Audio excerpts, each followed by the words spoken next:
Hello and welcome. Welcome to Show Up, Stand Up, Speak Up. I'm super excited to do round two with Sarah Lynn. Sarah Lynn from Vancouver, British Columbia, is coming to us with some really good, honest conversations. So how this all started is that Sarah has published a book, and the book is a poetry book, and it's how she was able to move through things that were happening in her life. We'll sort of preface it at that. In our comments, you are going to find a link for the book. And we're not so much going to talk about the book today. We are going to talk about Sarah and part of her journey. And I'm super excited to say that this isn't the last conversation that we're going to have with Sarah, that Sarah has agreed to open herself up and to have really good, honest conversations about some really difficult topics. And because there's a few of those topics, we're deciding to break them up so that we can really give them the coverage that is needed. So Sarah, I know it's bright and early where you are. We certainly do have a time gap in between us. So welcome and thank you for coming back to the table. No problem, I'm excited. So for those who aren't aware, Sarah is the ripe old age of 21. She has the wisdom of someone who's about 75. And she's currently in university studying psychology. So she certainly is busy. And today what we're going to be talking about really is a tough topic. It's a tough topic for anyone who has experienced it, both from our teens, our youth, and from a parent standpoint. So sit back and grab your coffee, cup of tea, hot chocolate, and settle in for a really good in-depth conversation on suicide and suicidal thoughts. Sarah and I both thought that it was a relevant conversation, and it's a conversation that isn't had often enough. And the more we talk about the topic, the more commonplace it becomes, and the better we can help those who surround us. Does that make sense, Sarah? Yeah. So we will preface by saying that these conversations can be triggering. So there may be some information, not intentional, that comes up and does trigger you. So I do want you to know that in Canada, we do have resources for you, and I'm sure globally there are resources in your area. So the Canada Suicide Prevention line is 1-833-456-4566. And if you are in Quebec and French is your mother tongue, then 1-866-277-3553 would be the number that you wanted to call. And of course, there is always 911. If you're in imminent danger with imminent thoughts, please call 911 and make sure that you get the help right now, because we do want to have you with us for future conversations. So Sarah, I'm actually just going to turn it over to you, and I'm going to let you give us a little bit about your journey in your words. Yeah. I have attempted twice, I think, like real attempts. The first time I had just turned 17 a few months earlier. And the second time I just turned 18, and I was in Lennoxville, Quebec. Yeah, in the middle of nowhere. So that was not great. Yeah. Yeah, I think that we all struggle sometimes, and I think that it's harder to pull yourself out when you're struggling with suicidal ideation, and I struggled with that for years. And I think that's also something that isn't talked about. I only attempted a few times, but it was a constant thought that ran through my head. And I think that suicidal ideation is normal when you are struggling with what I struggled with. And I think that word scares a lot of people. But it doesn't mean that there's intent.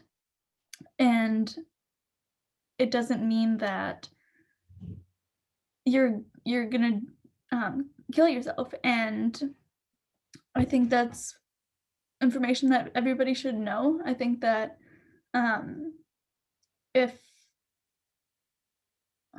I think that nobody truly wants to die if they have any other option.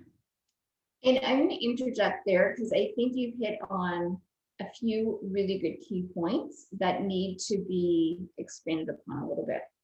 So I think that you're right that when somebody speaks about suicide, that the automatic reaction is panic. Yeah. They really don't know what to do with that thought, with the words that are coming out of somebody's mouth. And we do panic. We're having more conversations so that we're getting more awareness of it. But I think the conversations are still earth shattering, and we haven't gotten a good grasp on how to have that conversation.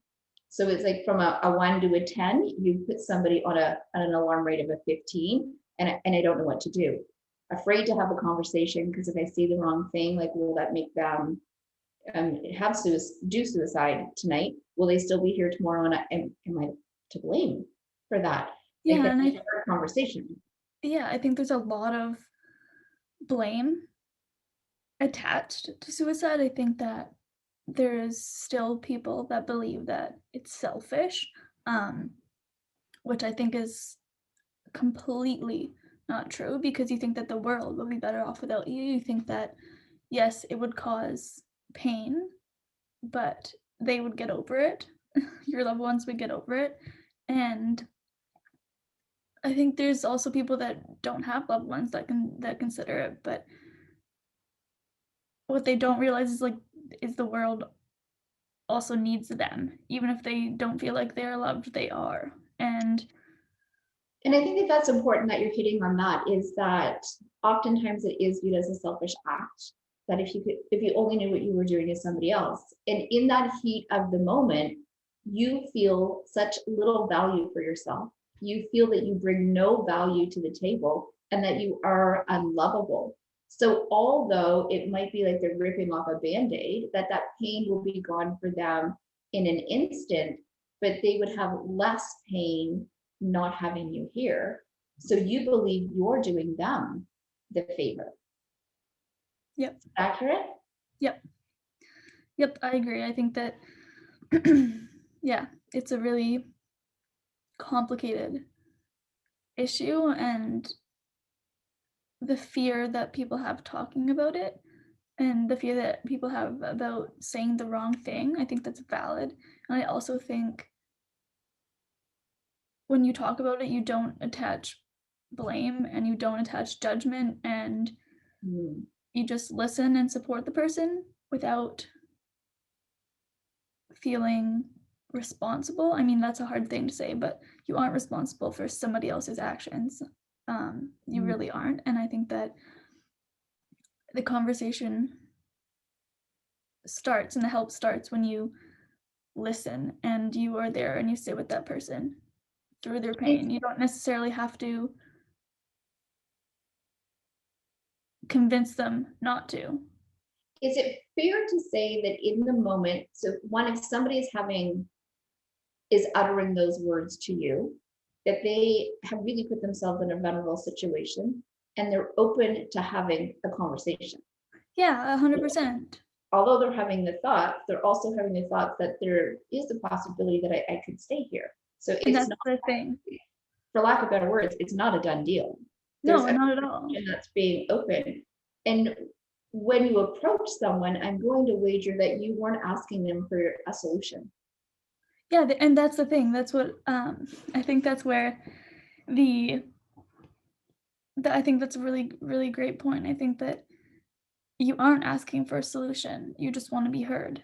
And that's what I felt. I just wanted to be heard, and I wanted to be validated. And I think that that's the way that a lot of people feel. And you can't fix somebody's problems for them, and you can't necessarily make them feel better by saying the right thing, if that makes sense. It makes perfect sense. And I think it's one of those is that, so if anyone right now is in this particular situation where a friend or a family member has been having suicidal thoughts, has been having comments or is dropping comments along the way, is that they're not asking for you to give them a list of 1 to 10 on how to fix it, because God bless, they can't even enter into step 1. And everybody is different. Everyone's thoughts are different. The way we process information is different. So to think that my list of 1 to 10, if I gave that to Sarah, would be the Sarah's list is just not fair. Not fair at all to think that I would have her solutions. But I think it would be fair for me to say, Sarah, I hear you. I really don't know how I can help you or solve that problem, but please let me know. What can I do for you and with you? I'm here for you and I hear you. That's the perfect thing to say, and that's really all you need to say. Just sitting with somebody is also good enough. And yeah, it's just there's not a lot you can do to fix it. And I think that you don't another thing that people do is list all the reasons why somebody like should not do it. I think they list like, oh, your family, like your future, but the thing is you have, like you said, you have such little value for yourself and you have such little hope and trust in yourself and the world that it could actually be okay because you felt so unokay for so long. Mhm. um, that it's just completely not helpful. It might be helpful for the person that's saying it, but it's not helpful for the person receiving it. I I would say that that is true, that it is more helpful for the person who is saying it because they feel like now that they're doing something to solve that problem, that it really is doing little for the other person. And I think to give someone permission that in this particular case, less really is more. Sitting beside them, even in silence, less is more. Just saying, I'm here for you, I hear you, less is more. Like we're not going to solve the world's problems overnight. And we're not going to solve all of the devalued and the little worth that someone has overnight. That is a really big work in progress. And it really is just a matter of holding someone's hand and allowing them to walk through their journey, because everyone's journey will be different. Yeah, and I think for me one of the hardest parts was not being able to be fixed overnight because you have to work really hard and you have to put in the effort when you don't want to, and it takes a long time. Like it's fixable, but it takes a long time and it takes a lot of work, and I found that really hard because I just wanted to be fine. I just wanted to be normal. I just wanted to be okay. And I mean, what really is normal, but yeah, I think that was That's also true. yeah, one of the hardest things. Now, I'm going to share off a little bit of stats just for those people who are listening, because I'm going to also go out on a limb and say that some people listening are going to say, well, those numbers really aren't that big. It really isn't that much of a problem. I'm sure you've heard all of this before, Sarah. And I'm just going to share some stats from 2010 to 2019. And I was a little shocked, I'm going to say. So I did some homework before I came on the conversation with you, Sarah. I was a little shocked at the numbers. And here is what else I was really shocked about, that this isn't just a female problem. No, it's not at all. It's mostly male. It is more male dominant, and I thought it was more female. So it was really enlightening to see those numbers.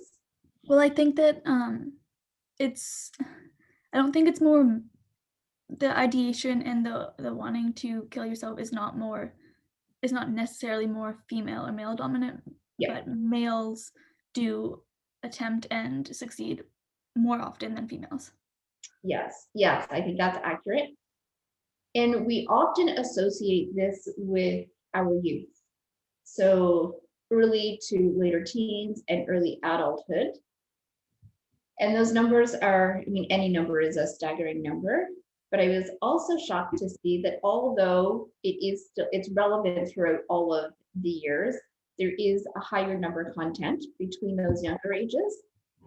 but that number also starts to spike again around 45. So I'm just going to share a few of the stats. So in 2010, from ages 15 to 19, so this is based on a population of 100,000, so per 100,000.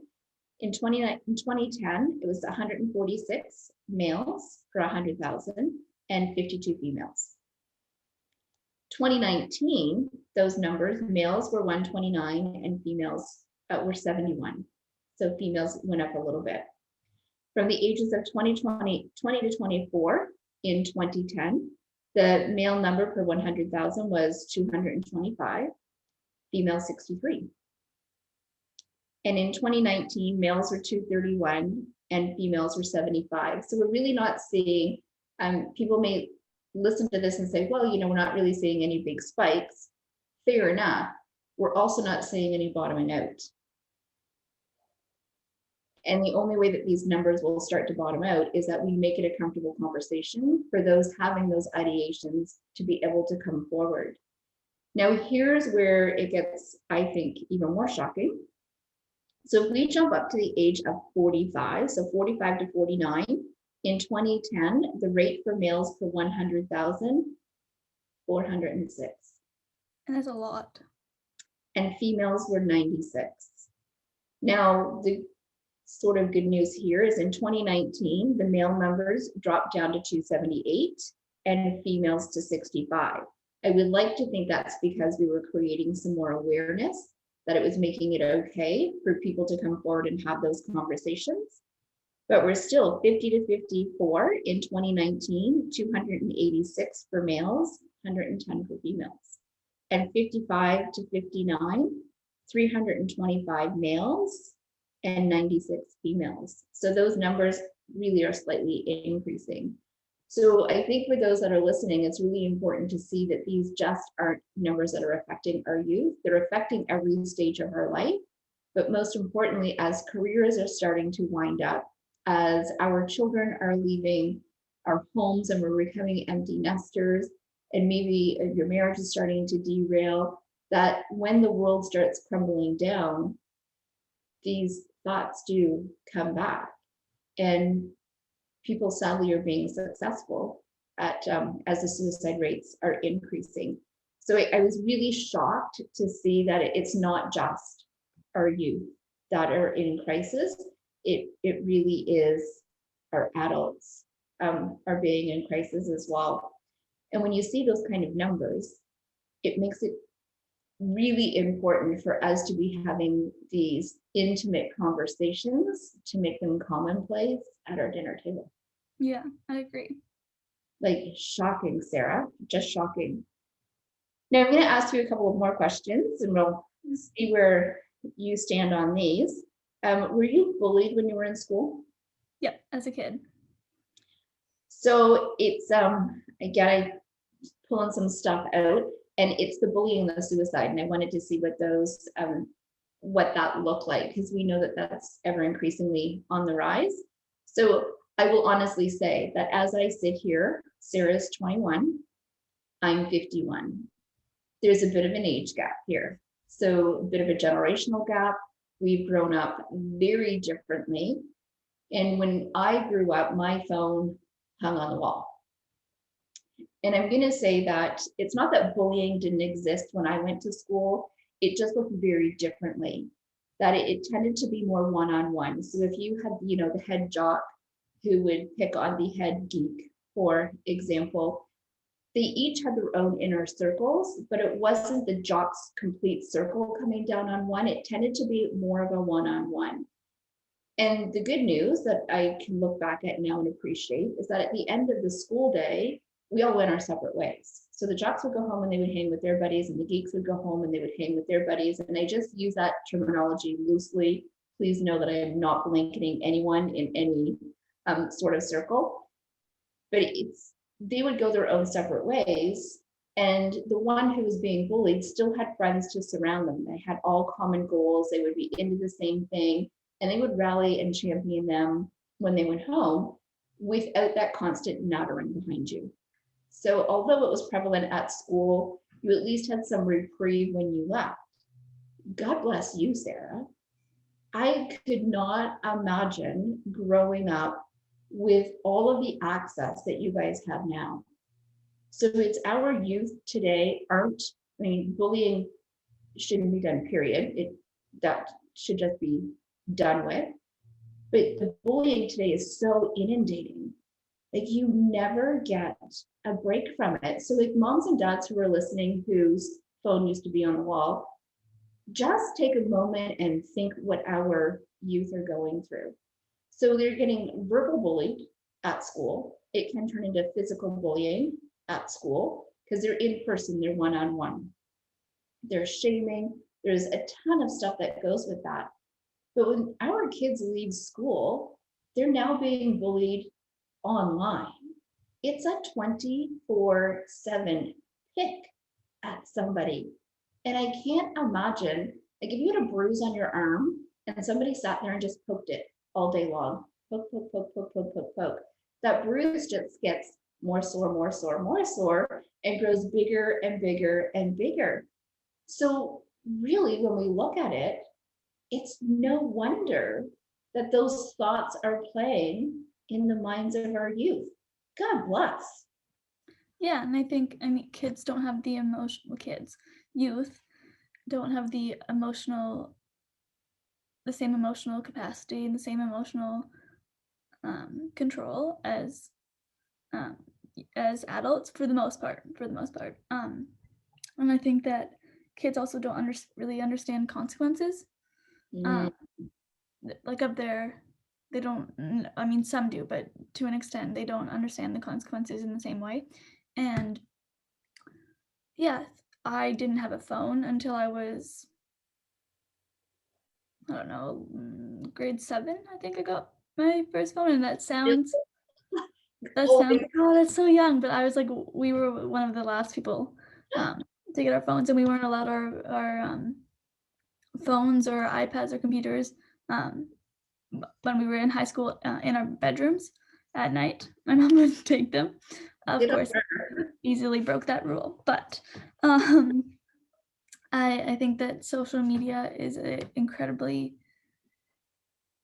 dangerous place for somebody that is struggling with their mental health and doesn't have a lot of support. I think that it was a huge um it was a huge it was a safe place for me because I felt I could go online and people were talking about the same things that they were going through and I felt the same way and I could relate, but it's a toxic community because we all didn't have coping skills and we all felt the same way, and it kind of just perpetuated the ability to stay in pain and not talk about it with people that didn't understand. And the content that you can find on social media nowadays is incredibly harmful, and I think a lot of people don't realize how easy it is. It's so easy, and it makes you feel it can make you feel validated and feel like you belong and all of these other things that everybody wants, but for the wrong reasons. And yeah, I think that I was bullied as a kid mostly, and then in high school, like when I was younger. But as I got older, I kind of just I don't know. I kind of just stuck to myself, hung out with my friends, didn't really um yeah, I played a lot of sports and joined a lot of clubs, so I had a lot to do and I was busy and I wasn't really super um, bullied in high school. But the online bullying is a different thing. I think that people online, it's easier for them to say what they want because there's no you don't see an emotional reaction. And yeah, that's and it's the easier problem. because there's something in between you, right? So you don't see that consequence, you don't see that emotional reaction coming back, and you don't view it as harmful. And I think we're braver when you're not having to stand in front of somebody. That you can really Always, put yeah. yourself up and say whatever you want. And if you say something, you're likely to get those who will chime in after you, which just kind of fuels your fire. And I would even say that those who are in a bullying position aren't feeling an awful lot of self-love themselves, that they're taking Exactly. their hatred onto somebody else, and they're getting a boost from their community, which they believe they now have validation. So they continue going through that downward spiral, not necessarily realizing the detriment or the impact that they could be having on that other person as they're sitting alone. Now, Stats Canada in 2012 did say that 1 in 3 of our youth are bullied. That's a staggering number. LGBTQ are 3 times more likely to be bullied, and that bully does link to loneliness and isolation, anger and frustration, humiliation, embarrassment, and trauma. And I think we really don't sit and think about those long-term effects, like you said, that, you know, they say it, and for the person saying it, they're saying it, and then they're perhaps moving on to something else, not realizing that somebody is sitting isolated in their bedroom, and that thought is just spooling and continuing, and it just brings them down a deeper path and a deeper hole than what they already were in. Is that fairly accurate? Yeah, yeah, and I think that it's easy to believe what other people are saying about you when you don't have a lot of self-worth. Mm-hmm. Mm-hmm. And some of the other stuff, 85% of bullying takes place in front of other people. Yeah. Yeah. And it's not that it's condoned. And I know I've seen some like shocking videos that have been shared on social media, which again, really shouldn't be for public consumption. But I think for us, it's shocking to see the amount of people that will stand back and stand by without jumping in for intervention. And as not having grown up with all of the technology and everything that's at your hands, and growing up in a very different time frame, when we look back at that, it's like I can't imagine that no one would step in. Well, there are reasons for that have been like scientifically proven. The bystander effect. Mm-hmm. Basically, it's easier to think somebody else is more. We all think somebody else is more equipped to help than we are, and so we assume that somebody else is going to step in. Yes. Because that's just how our brains work. And I mean, not everybody, but it's a sad reality. And do you know what the butterfly effect is? No. Okay, so basically it's so when an individual commits suicide in their community, the other individuals in that community that are also feeling suicidal are more likely to commit suicide after somebody else does in their community. And it's like the butterfly flaps its wings one place in the world and it creates wind somewhere else.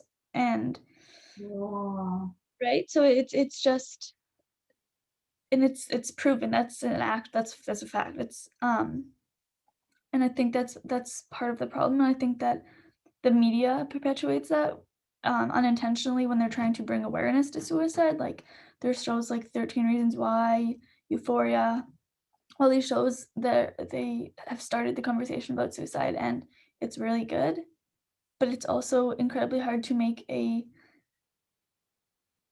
show about mental health without glamorizing it, unless it's a documentary for the most part. And Right. yeah, it glamorizes drug abuse, it glamorizes feeling suicidal, it glamorizes being depressed, it glamorizes having anxiety. It's just, yeah, and it's not a good place. No, and I think when I think about some of the movies that I've seen, like I like that you brought that up, because it's not a thought that I had. I'll be very honest with you. But when you look back and think about some of the movies that we watched, is that those who are in crisis seem to be getting an awful lot of attention. So Yeah. it does glamorize it. And I didn't think that in reality, it's quite the opposite, that that's really not what's going on for the most part. Yeah, they don't. I mean, even if it's not attention, it's um something else, and the thing is, the people that are playing, the actors that are playing the people aren't actually going through it, and for the most part, I think, and it places a lot of unintentional blame, I think, Oh, on. interesting. Yeah. Do you know what I mean? Like, I think Yep. it places a lot of unintentional blame on the individual who is feeling that way, and because of the focus on, like, their trauma and, what they're going through and what they're thinking, what they're doing, but it's not ever really shown, like, why they Mm, are doing those things, like, what caused them to get to this point where they're feeling that way. that's very true. And I know that not all suicide thoughts or not all suicides are intentional, if that makes sense. But Um, 100%. I remember having a conversation with someone that I know who has had a few suicide attempts, and she was actually offended that the hospital labeled them as a suicide attempt. And her comments were that, but I really wasn't trying to kill myself. So suicide is the wanting to not be here anymore. And the act of doing it is their intention is not to wake up in the morning or whatever that may look like. And when she explained it to me, it made perfect sense. And so she asked, have you ever had a headache? Of course I have. And have you taken a couple of Tylenol? Of course I have. And if the Tylenol doesn't work, have you taken your next dose before what the bottle says? So if the bottle says 2 tablets every 4 hours, not to exceed X amount in a day, I'm sure everyone who is listening, or most people listening, have not followed those guidelines to a T. That if you're in the throes of a headache or a migraine and I take two and it doesn't work, it can tell you that there is sometimes within the hour, hour and a half, I've taken another dose to help lessen the pain that was going on in my head. And what she had said was, all I was trying to do was to numb the pain. And if I can take 4 and it numbs a headache, it made sense to me that if I took the bottle, I just wouldn't feel any pain anymore. It's not that I didn't want to wake up in the morning. I just didn't want to feel pain. So I don't believe that it was a suicide attempt, because that's not really what I was looking to do. I was just looking to dull the pain. Yeah, I think that is definitely true for some individuals. I completely agree. I also think that when you attempt suicide, your intention is to either not wake up or get help. Mm-hmm. And the most of the time you do wake up, but you don't get help. And Mm-hmm. Yes. if you don't wake up, you have no chance at getting help. And I think that the system is so broken that it yeah, you go to like, I went to the hospital, go taken to the hospital in an ambulance, and they just sent me home the same evening. Mm, And, that breaks like, it apart. yeah, it's so that was the first time, but, like, it's just so common, and Mhm. it's really sad because they're at, like, I was asking for help, I wanted help. Like, I didn't trust myself to not do it again. I didn't trust myself to keep myself safe, and I didn't for years after. Like, sometimes I still don't, and that plays into a lot of other things. But yeah, I didn't trust myself, but the system seems to not care as much. unless you're going to therapy and paying for therapy, really. And paying big dollars for therapy, because even Oh, the yeah. in the hospitals is, I mean, God bless, they're trying. So I will give them that they're trying. I do believe that the system is broken, exactly like you said. I believe that our mental health professionals, their toolkit really is built with Fisher Price tools. And it would be really nice if they had a solid hammer in there to help us build a better path that makes it conducive for those coming forward for help.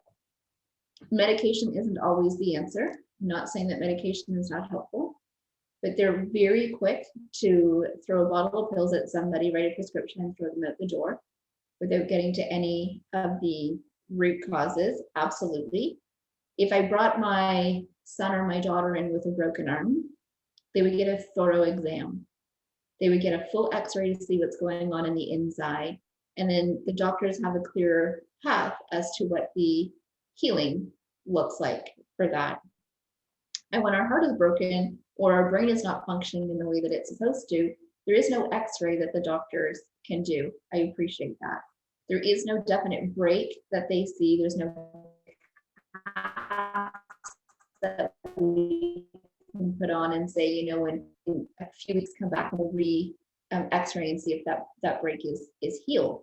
And because it's not so black and white visible on that x-ray, I think some of the doctors are at a loss for what to do. And I even want to wager that some of our medical professionals are a little intimidated by that thought process with those people coming in, because there's still people at the end of the day. And if we're not having these regular conversations, and God bless some of those doctors, I mean, if you go into the hospital, you will look like some of their daughters. So although they're a medical professional trained to help and heal you, Well, I don't think your that's doctor isn't. they're physically trained to. They're trained to help you physically heal. And Yes. Yes. unless they're a psychiatrist, and I think that that's where the problem starts. There's so much uneducation and undertraining that happens. Mhm. And they're like, oh, somebody has a broken leg, that's more important. And Right? yeah, so they prioritize, and I understand that, but it's also the wrong.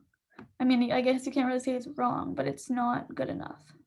It's not good enough. It is not good enough. You are absolutely right on that, Sarah. It is not good enough. That things do need to change from the inside out. That the help needs to be accessible. And I've seen what mental health looks like inside of a hospital, and it's not pretty. No, it's fine. Like I said last time, it's a place that keeps the individual safe from hurting themselves, but it doesn't actually fix anything. There's no gap. They don't bridge the, oh, you're in the psych ward or you're in the hospital, to let's help you find a therapist if you don't have one. Let's help you find resources. Like, let's help you do this and that. Like, don't just throw medication at it. Don't just throw Ativan at it. Like, it's not good enough. It really isn't. And I understand that that's not the individual doctor's fault necessarily, No, I but it agree. contributes to the whole problem. It is. It's a bigger problem. It's not just a doctor. It's they're doing the best that they can with the tools that they have. And I think that you have just really painted a clear picture that there is a gap and there is no bridge. So there's a mountain on this side and there's a mountain on that side. And we And need you're to stuck get at the bottom. side A to side B.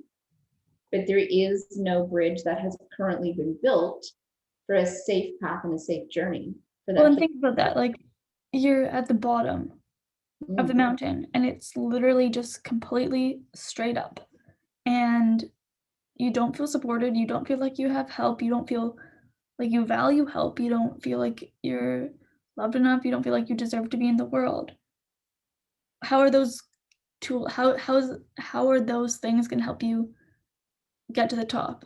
You can't. It's not. It's so unrealistic. And I think that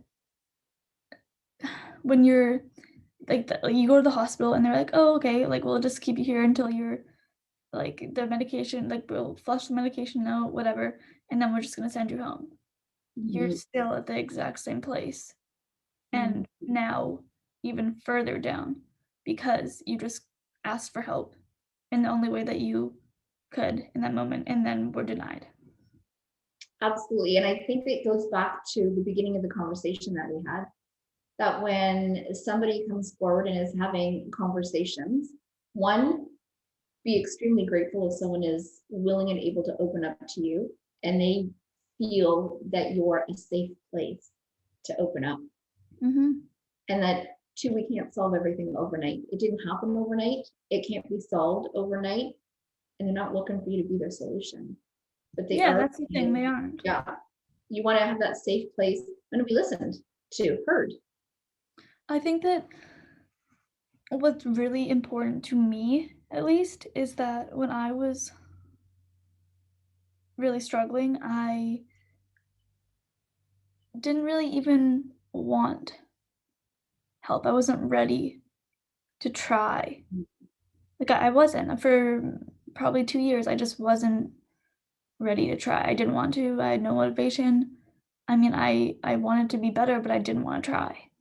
And I think that's hard for some people to understand because I did want to get better, but I just didn't want to try. And that's a really hard thing to feel. And I think sometimes your loved ones and the people that are trying to help you can get frustrated. And which is fair, and they don't understand it. And I think you just need to support somebody until they're ready. You can't force somebody into being better. They have to want to get better, and it's okay if they don't want to get better. And I love how you've been able to really, I mean, that's a really clear statement. I wanted to be better. I wasn't ready to try. And I think that we assume that if you want to be better, then you must be willing to try, or else you wouldn't say it. So that for some of us, that's going to seem illogical. That's going to seem like an illogical statement. But I appreciate the fact that you've been open and honest enough to actually say it. I'm hoping what this is going to do is it's going to shed light onto those who are in that moment right now with a loved one and in the moment right now where they're having those thoughts. Because you are letting them know that you're not alone. No, they're not. And having a gap between wanting to be better and not wanting to try and feeling like it's too much is okay. And it doesn't mean there's something wrong with you. It just means you're tired, and it means that it's hard. And it means life is unfair, and it shouldn't be it shouldn't be you shouldn't have to do it alone, and you shouldn't have to put in all the effort that you do to get better. I think that it's a long journey, and I think that part of the reason that so many people end up committing suicide is because that's something that is not understood, and it made me feel like there was a deficit or something wrong with me. I think that other people feel the same way. I think that it's okay to want to be better, but not have the motivation and not want to try. And the best thing you can do is just support somebody until they're ready and not get mad at them because you don't understand their thought process. And that's okay. You don't have to understand their thought process. And here's what I love most of all, Sarah, and I could probably cry right now for you, just in general, because we're not having this conversation often enough. We're not validating somebody's feelings as theirs. We're assuming that if somebody has come to the table to say that I want to be better, that it means I now need to carve out that 1 to 10 list of what they're going to do. That you have just really clearly have stated, like, so many light bulb moments with you, Sarah. Like, I wish we weren't across the country, and I wish it wasn't COVID, because I could just the biggest squishiest hug ever. I know, me too. That you're giving people in the moment permission to say, I know I want to be better, but I know I don't have it in me right now to try. and that the two of those can live side by side for a little while. Yeah, they You can. are hurting so much on the inside and you have so little value on the inside. That's what gets most people through a day, is that they know that they have value, they know that they have self-worth, that if I just get through today, like tomorrow's going to be a better day. That someone with these, in this particular thought process or in this moment of time, they don't have that to pull from. No, because the day after they have to get through this one day, but then they have to wake up again tomorrow and go through the same thing because that day is The not going to be better. exact same thing. Yeah, it's not going to be better. If we sit and just listen with no expectations, what that is doing for somebody, it's not just allowing them to be heard and seen, it's allowing them to feel valued. Yeah, 100%. And it, when I first started seeing Melissa, my therapist that I've been seeing since I was 17, yeah, I just turned 17. I absolutely, completely lied to her for the first 7 months. I never once told her the truth. She was like, "Oh, how are you?" I'm like, "Fine, fine." Like, I wouldn't say, like, I would give her just enough information, but I was like, eh. And it took 7 months of her not giving up on me and just letting me exist and feel like shit and not wanna get better, to feel that finally somebody valued me enough to stick it out, and she had trust in the fact that I would be able to get better, and she saw me as a whole person, not just the part that I was struggling with, and not just the sick parts of me. And I think that for me, when I live in my own head, nobody else lives in my own head, and it's exhausting for me to live in my own head, and it's completely exhausting. I think that because of that, I live with all of my thoughts and my feelings and my fears and my emotions, and I see all of the bad, not bad, but I see all of the I can't forget the right word, but I feel all of the bad things, and I feel all of the bad things, and I have all the bad thoughts. Like, I see all of that, and sometimes it can become my whole person. And I think that when you're sick and you're struggling, that's how the world sees you, as like that's your entire person. That's who you are, but that's only a tiny part of who you are. There's a reason behind that. On those bad days, I would think that if you're looking in the mirror, you see something completely different. Yeah. And we need to acknowledge that that's a real thing, and that there are some days, I mean, and even on the grand scheme, so someone whose mental health has always been in fairly good check. I mean, God bless ladies. I'm sure some of you can relate. Not every day is a glorious day. And for those of us who have raised children and have been challenged in doing a career, I mean, I have a daughter who has been spunky since day one.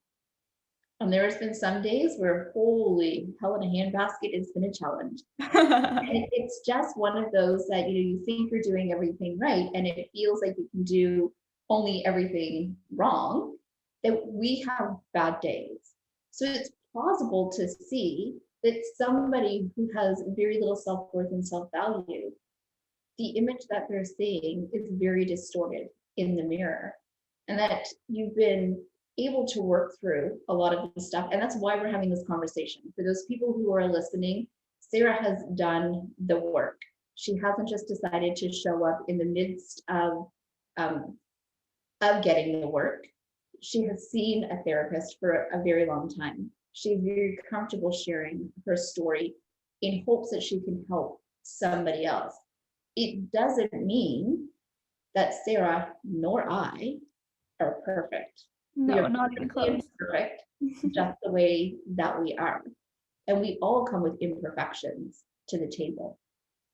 And there's some days that I wake up, my feet hit the floor, and I can tell you that the person I see staring back at me in the mirror is a very distorted version as to what other people would see. So it's Yeah. not unbelievable to know that that's where you will live in probably for the rest of your life. Yeah. And it's how you manage, and you now have different coping skills, and you now have different managing skills, and you Well, have my brain is your corner. not the same Right. at all, which I think is incredibly hard for me to believe. Yeah. You're I going to school and studying psychology. I think, let's be real, your brain is its Yes. power is jumping in. Yeah, I mean, like, my thoughts, like, I used to feel emotions so big, and it was like I was very black and white, and now I know that I can be upset, and it doesn't have to ruin my entire day. I know Mm, that something bad can happen, and you know what? It's not the end of the world.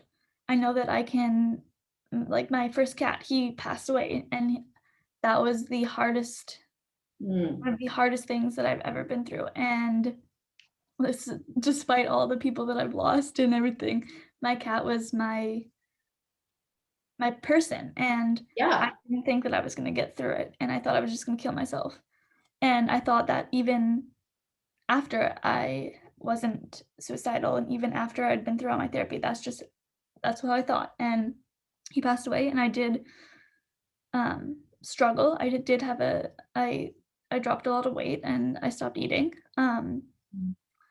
but I didn't kill myself when I got through it, and it's okay, and I would not ever trade those 2 years or 3 years with Hershey. I would do it all over again every time, and my like, there's days where I don't get out of bed. I just don't. I'm like, "You know what? Not today."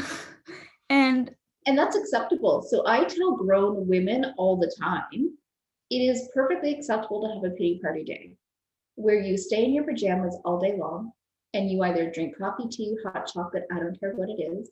You may curl up with a book, you may curl up with a blanket, you may do absolutely nothing. And it's perfectly acceptable it's okay. to have those days. Yeah, and I think the difference, though, now is that I do have those days, and that's okay, but I used to have those days every day.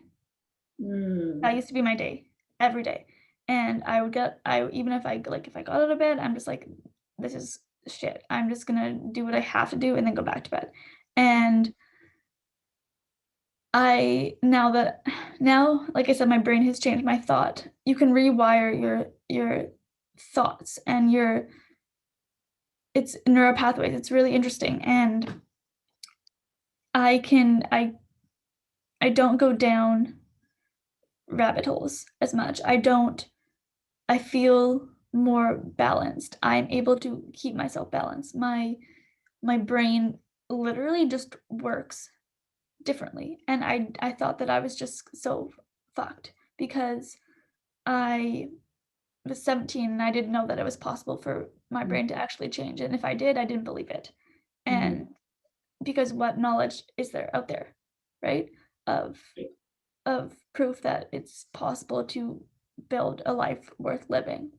And that's the bitch about it though, because what got me through that is that I built a life worth living. mm, But but it was the hardest thing I ever did. And because it took so much great effort when I just didn't have any. And it took a long time, and I didn't believe in it for a long time, but I did what my therapist told me, and I worked through it. And building a life worth living is what keeps me alive and what kept me alive. And I think that that's really hard to see when you're in a dark place. You have no hope that you can build a life worth living, that there is a life worth living. and you have proof that it You can be done and that a life worth living can be built. you So can. as we wrap up our session today, Sarah, if there's somebody listening right now who is in the shoes that you have worn, what closing remarks would you like to give them? I love you. I love it. I understand you. I truly can say that I understand you. I might not understand your trauma. I might not share the same trauma, but I've shared the same feelings, and you're not alone. I love you, and it is possible for you to build a life worth living, and you are worth that times a million. So we're going to end with this session today. I think we've had some really big aha moments. I appreciate the fact that you really are willing to share all the details, that it's not hard. It is possible, but it does take work. That there is somebody who will believe in you, and God bless, no matter what you dish at them. Melissa, I mean, it was a 7-year relationship before she started to believe what Melissa was saying. Yes, So, well, 7 months before I actually yeah, told her anything, and it took years for me to actually trust it. yeah. And your self-worth bucket is filling. You know that you have value, but it was done one drop at a time, just one little drop at a time. And eventually that all marries together to create a bigger pot and Yeah. a pool that you can now draw from. So there, like we did say that Sarah does have a book on poetry. We did share this in the last session. And it just, I think, sums up beautifully exactly the message that you have today. It's a beautiful poem from her book. In the midst of suffering, I let the light hit my face and tell myself everything is going to be okay. And I think that that really does beautifully sum up exactly what you're telling somebody. So as we close out, I want you to know that we will be joining Sarah again for some future conversations. We will be talking about anxiety, your border personality disorder, OCD. Sarah's mom is willing to come to the table. That there is so much of Sarah worth sharing that we can't possibly do this just in one session. That we want to be able to give you bits of information, although it's a lot of information to take in. That if we do these in different sessions, that we can really sit and listen, and we can take some of those aha moments away with us. And if nothing else, if you're listening today, reach out to somebody. If you're having some thoughts, reach out for some help. If you are a trusted person where someone has come to you for a conversation, don't feel the need to solve their problems, but feel the need to sit and listen. And it is okay to say, I'm not sure how I can help you, but I'm here to listen. Just tell me what you need to tell me. And if they want to sit in silence, God bless, just hold their hand and let them sit in silence, knowing that they're not alone. It's every opportunity that you take and you do that, you are giving them a little drop of self-value and self-worth in their bucket. And as that adds up, they will find that inner strength to not just want to be better, but to have the energy to try to be better. It is a work in progress. It does not happen overnight. And God bless, we are all on this earth for a reason. I do believe that. And Sarah, I believe that you have been a gift that has been given to us so that we can have these really good conversations to help pave the way, make it a little bit smoother for someone else. And most importantly, make these okay conversations to be having. There should be no shame and there should be no judgment when we're talking about mental health. Zero shame, zero judgment. I'm extremely grateful that you have the backbone to come forward, Sarah, to share your wins and to share the struggles that you've had. I know beyond a shadow of a doubt that can only imagine the pride that your mother has and the sharing that you're doing and the impact that you're having on other lives. I'm sure things have not been easy for her. So to see you come out on the other side, I mean, just what an exhilarating moment that you are still here. She can still wrap her arms around you. You're going to school in psychology, you're clearly going to impact the lives of others and hopefully shake up the freaking system that's out there as well. And most importantly, you're letting people know that those thoughts, that in that moment, it's okay to be thinking what you're thinking. That although it's a struggle, it is worth it. You can build a life worth living. It won't be easy, but just know that you're loved.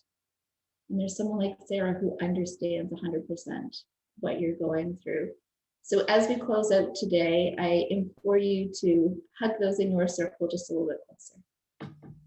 To be willing and open to have a conversation that has no words. Just to say, I hear you and I'm here for you. And just let it be and just be in their presence. I can tell you that that alone will increase their self-worth, their self-value, and you can change that life that is sitting right before you.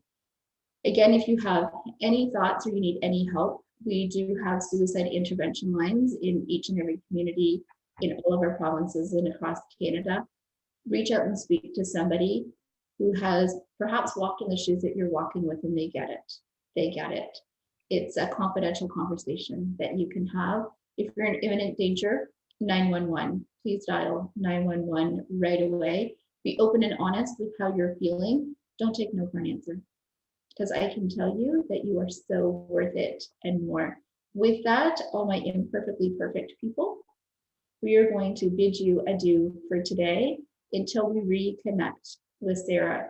Thanks for tuning in to the difficult conversation. I hope that we have given you permission to impact those around you. And Sarah, most importantly, thank you again for such a really good, intimate share. And I'm so grateful that we're having these conversations and we're making them commonplace. Me too. Thank you for having me.